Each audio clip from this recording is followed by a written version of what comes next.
그 찬양 우리 새로운 학생들이죠.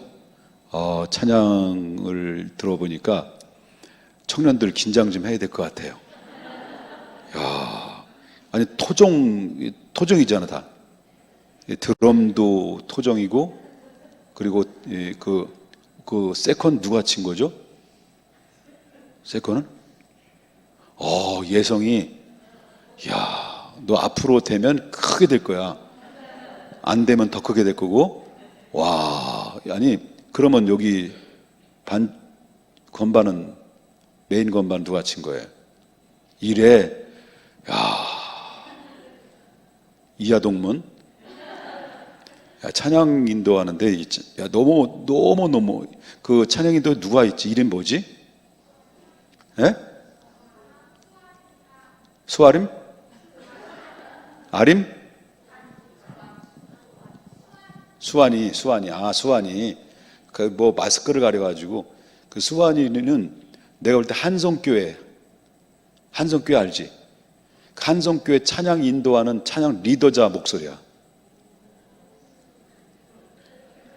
비웃는 거예요?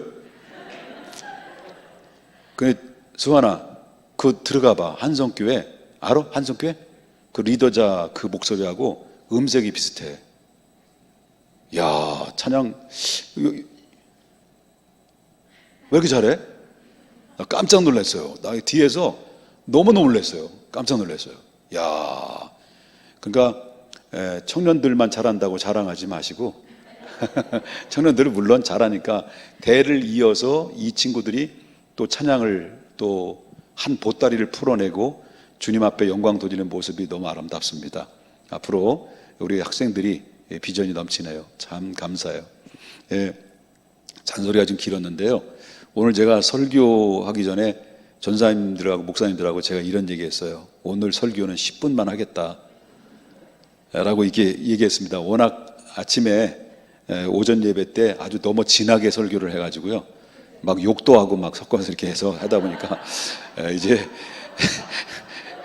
그냥 설교를 한 건지 랩을 한 건지 11조를 하면 부복을 받습니다. 그러면서 그래서 오늘은 짧게 이제 지금 잠을 많이 못 자가지고 장례 예배를 드리다 보니까 몽롱한데, 뭐 제가 혹시라도 설교 중에 욕을 하더라도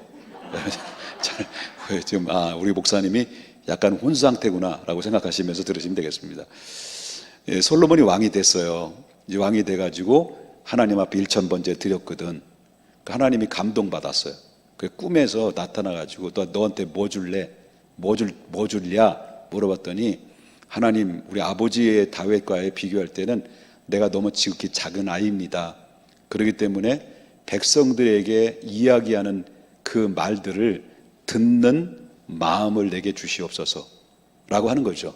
재판을 잘할 수 있도록 도와주십시오 라고 이제 하나님 앞에 기도를 올려드린 거죠. 그랬더니 하나님께서 감동이 된 거예요. 네가 어쩌면 그럴 수 있느냐? 너는 부도 구하지도 않고 명예도 구하지 않고 건강도 구하지 않고 전쟁에 능한 권력도 군사력도 구하지 않느니 내 마음이 너무너무 기쁘다 하고, 하나님이 감동이 돼가지고, 그래, 내가 너에게 지혜뿐만 아니라 너와 같이 앞으로도, 이전에도 없었고 앞으로도 너와 같은 자가 없을 만큼 내가 너에게 부와 영화, 부귀와 영화를 내가 너에게 주겠다, 그런 얘기를 했어요. 자, 그렇게 말씀을 듣고, 그리고 나서 솔로몬 왕이 그때부터 하나님의 지혜를 딱 내려준 거예요. 지혜를 내려주는데, 그 지혜에 아주 그 기탄 없이 발휘했던 지혜의 사건이, 어느 사건이 터졌냐면, 지난주에 말씀을 통해서 들었죠. 그것이 바로 뭐냐면, 창녀 둘이 아들을 낳는데 한 창녀가 자다가 그 아들을 깔고 뭉겨버렸어요. 그래서 죽였어요. 그래가지고 이 죽은 아이를 바꿔치기 한 거예요. 그러니까 바꿔치기 했던 살아있는 아기의 엄마는 이 아침에 일어나 젖을 먹이려니까 죽은 아이가 된 거예요. 근데 죽은 아이 보니까 내 아들이 아니야. 얘가 뺏어간 거예요. 그걸 들고 와서 이제 재판을 가려달라, 재판의 결과를 가려달라고 솔로몬에게 찾아왔죠. 솔로몬이 그래 막 실경이를 벌일 때 그러면 칼 가져와라. 이 반을 잘라서 하나는 이쪽 여자, 하나는 저쪽 여자에게 줘라. 라고 했을 때 가짜 엄마는 좋단 말이에요. 가르자. 예? 라고 했을 때 진짜 엄마는 너무너무 마음이 괴로워서 울면서 하는 얘기가 그랬습니다. 맞습니다. 이 아이를 저 여자에게 주십시오. 그리고 이 아이를 살려주십시오라고 간절하게 간청을 했을 때 솔로몬이 이 아이를 이 여자에게 줘라. 이 여자가 바로 진짜 엄마다라고 하면서 판결을 내렸단 말이에요. 그리고 나서 소문이 그냥 바로 그 이스라엘 전역에 뿐만 아니라 전 그 주변 국가에 소문이 파장하게 나게 된 거예요. 솔로몬의 지혜에 대해서.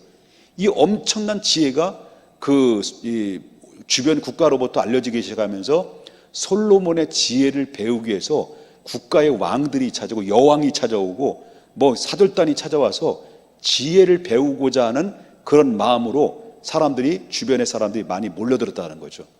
이것은 누가 주셨기 때문에 가는 거냐면 이 지혜를 하나님이 주셨기 때문에 가능했다는 거예요. 그렇기 때문에 그때 당시의 지혜는 그때 당시에 하나님의 솔로몬에게 주셨던 지혜는 저는 분명히 믿고 있는 것은 오늘날도 동일하게 역사하신다라고 믿어요. 그렇기 때문에 나는 꼴통이야, 대갈통이야, 나는 뭐 모자른 석두야, 자갈머리야, 뭐 이렇게 생각하는 것보다는 하나님 내게 지혜를 주시옵소서라고 하나님 앞에 믿음으로 구하라. 야고보서 보면 누구든지 지혜가 없는 자는 지혜를 달라고 구하라. 후히 주시고 꾸짖지 아니하시는 하나님께 구하라. 의심하지 말라. 의심하는 것은 마치 파도에 밀리는 요동치는 물결과 같다 라고 하면서 지혜 없는 자는 지혜를 구하라고 야고보서 기자도 말해요. 그러면 솔로몬의 그때 당시의 지혜를 주셨던 하나님은 똑같은 역사로 지금도 적용하신다. 그런데 우리는 솔로몬처럼 지혜를 얻을 수는 없지만 우리는 솔로몬 같은 그런 후천적 지혜를 하나님 앞에 구하면 반드시 나는 준다라고 믿고 있어요. 반응이 없어요. 어떻게? 난 믿고 있거든요. 난 믿고 있어요. 그래서 저도 그 지혜를 하나님이 주셨다라고 믿고 있는 사람이에요. 여러분들이 어떻게 생각하는지만 여러분 난 착각으로 생각하는지 모르지만 그래 난 착각이야. 나는 착각인데 난 착각적인 믿음을 가지고 있어요. 하나님 내가 지혜를 주셨구나라는 믿음을 나는 갖고 있어요. 지금도 그 믿음 변치 않아요. 또 무시하네. 개 무시하는 것 같아요. 자, 그리고 나서 솔로몬 왕이 지혜를 얻고 난 다음에 그 나라가 어떻게 됩니까? 아주 태평스러워진 거예요. 그리고 주변 국가들이 다 정리가 된 거예요. 주변의 강대국들이 찝쩍찝쩍했던 그 나라들이 그 솔로몬의 왕에 의해서 평정을 해버려요. 그래서 그 이스라엘 나라가 강국이 되는 가운데서 있었을 때 오늘 본문에 다윗 왕궁을 건축할 때 그때 당시 두로 왕 히람이 사절단을 보내온 거예요. 사절단을 보내와가지고 그래서 히람 왕이 보내왔던 것이 바로 뭐냐면 소위 말한다면 입당 감사 예배 드렸을 때 두로 왕 히람이 찾아온 거예요. 히람 사절단이. 그리고 찾아오면서 찾아왔던 이유가 바로 뭐냐면 그 다윗 왕궁을 건축을 했을 때 그 두로 왕이 히람이 상당한 건축자재를 보급을 해줬어요. 도와줬다는 거예요. 그래서 결국 그들의 도움에 따라서 다윗 왕궁이 건축이 되는데 그래서 그 사절단을 통해서 왔을 때 솔로몬이 이제 그 이야기를 오늘 본문하는 거예요. 우리 아버지가 전쟁터에 나가서 많이 싸워서 모든 나라들을 평정을 이루었는데 그리고 나서 내가 왕이 됐다. 왕이 됐는데 근데 내가 아버지에게 허락하지 않는 다윗 성전뿐만 아니라 다윗 궁정뿐만 아니라 내가 예루살렘 성전을 건축하라는 하나님의 특명을 받게 됐는데 두로왕 당신이 바로 우리 아버지의 추억을 기억하여 주셔서 내가 건축할 수 있도록 모든 자재와 기술력을 좀 동반해 주십시오라고 이 솔로몬이 요청을 해요. 그 요청을 한 이유가 바로 뭐냐면 그 두로라는 나라 왕과 이스라엘과는 굉장히 친밀한 관계를 예전부터 가지고 있었던 게 뭐냐면 그 두로라는 이 그 국가 나라와 블레셋이라는 나라와 경쟁 구도가 있었어요. 중요한 경쟁 구도 속에 놓여 있을 때 그때 다윗이라는 왕이 그 블레셋을 쳐내고 누굴 도운 거냐면 두로라는 나라를 도운 거예요. 그러니까 두로 왕 히람이 누굴 사랑하게 됐어요? 다윗 왕을 자동적으로 사랑하고 친 이스라엘로 이렇게 친화적인 관계를 가지고 있어서 다윗 왕궁을 건축을 할 때도 자재를 공급해 줬는데 솔로몬이 성전 건축원의 건축 요건을 좀 충족할 수 있도록 도움을 요청한 이유는 그때 당시에 그 두로라는 지역적 지형으로 보게 되면 바로 뭐냐 해상 무역이 왕성한 해양 지역이기 때문에 해상 무역 지역이 왕성했을 뿐만 아니라 그게 모든 건축 자재가 될 수 있는 백양목이 빼곡하게 많이 심겨져 있는 나라.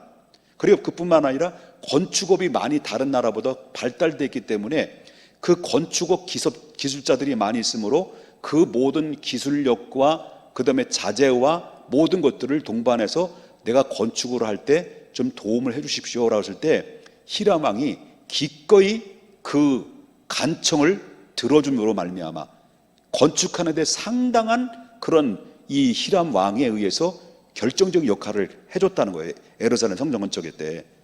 그러면 제가 이 말씀 10분 됐나요? 10분. 자, 이 말씀 드리고 마치겠습니다. 그렇다면 이렇게 히람 왕이 그는 아버지와의 친화적인 관계고 그 아들과의 관계는 또 아닐 수도 있잖아요. 그런데 아버지의 관계, 친화적인 관계를 가졌던 그 마음을 변치 않고 자기의 건축 자재를 내주는 게 쉽지가 않은데 그런데도 불구하고 그 다른 나라의 이스라엘 나라의 성전을 건축하는데 기꺼이 백양목이나 기술력이나 모든 건축 자재를 바로 지원을 해주는 것은 이건 쉬운 일이 아니다라는 거죠. 근데 그 이유가 뭐냐? 그 이유가 뭐냐고 들어가게 되면은 그 이유는 바로 뭐냐면 아버지 다윗 까닭이에요. 아버지 다윗. 그러니까 제 이 말씀을 드리고 마치려고 합니다. 아버지 다윗 까닭에 솔로몬이 주변 나라를 통해서 도움을 얻어서 성전을 건축하는데 아무런 문제 없이 쉽게 성전을 건축하게 됐다. 그런 얘기예요. 우리는 빚을 지면서 건축을 했지만 솔로몬은 차고 넘치는 가운데서 성전을 건축했다는 거예요. 그 이유는 뭐냐? 아버지가 심어 놓은 씨앗 때문에 그래요. 그러니까 우리가 이 땅에 사는 날 동안 우리의 삶이 어느 때까지 사는지는 아무도 예측할 수 없어요. 하나님이 태어날 때는 순서대로 태어나지만은 우리가 이 세상을 떠나는 것은 순서가 없는 거야. 그냥 막대로 가는 거예요. 닥치는 대로 걸리면 다 가는 거야, 그냥. 그런데 기억한 것은 내가 어느 정도, 내 생명의 기한이 어느 정도까지 기한은 정해진지는 아무도 모르고 하나님만 알지만 내가 주어진 기간 동안에 내가 어떻게 살아야 되냐, 개같이 살아야 되느냐, 정승같이 살아야 되느냐, 우리 어떻게 살아야 되냐, 솔로몬처럼 심는 삶을 살아가라. 하나님 여호와를 위하여, 정말 그의 나라와 그의 의를 위하여 정말 오직 하나님의 마음에 합한 자라서 하나님의 기쁨이 나의 기쁨이 되고 나의 기쁨이 하나님의 기쁨이 되는 그런 삶을 살았고, 그 심음의 법칙이 결국 어떻습니까? 솔로몬에게 고스란히 복이 되고 성전 건축하는 데 있어서 아주 무리 없이 그냥 미끄럽게 쫙 미끄러지듯이 그냥 모든 것이 일사천리로 모든 것이 다 해결되는 놀라운 역사는 아버지가 잘 심었기 때문에 그렇다. 우리도 마찬가지입니다. 여러분들과 저가 젊음이라는 게 뭐예요? 젊음이라는 것은 바로 곤고한 날에 이르기 전에 만군의 여호와를 기억하면서 하나님의 기쁨이 나의 기쁨이 되고 나의 기쁨이 하나님의 기쁨이 되는 비전을 가지고 살아가게 되면 그것이 바로 훗날에는 꽃감 빼먹듯이 내게 빼먹을 수 있는 모든 자원이 될 뿐만 아니라 내 후대들에게 정말 아름다운 축복과 형통을 물려줄 수 있는 그런 놀라운 비결이 여기에 담겨져 있다. 그래서 솔로몬이 잘해서 그런 것이 아니라 아버지의 까닭에 솔로몬은 그런 복을 받은 것을 보게 된다고 한다면 우리 모든 세대들은 1세대, 2세대, 3세대가 다 있지만 모든 세대들은 다 총괄해서 우리는 잘 심고 그리고 거두는 법칙 속에서 하나님 앞에 형통이라는 은혜를 입고 여러분 승리의 삶을 살아갈 수 있기를 바라겠습니다. 9분 59초로 끝났습니다. 우리 할렐루야. 기도하겠습니다.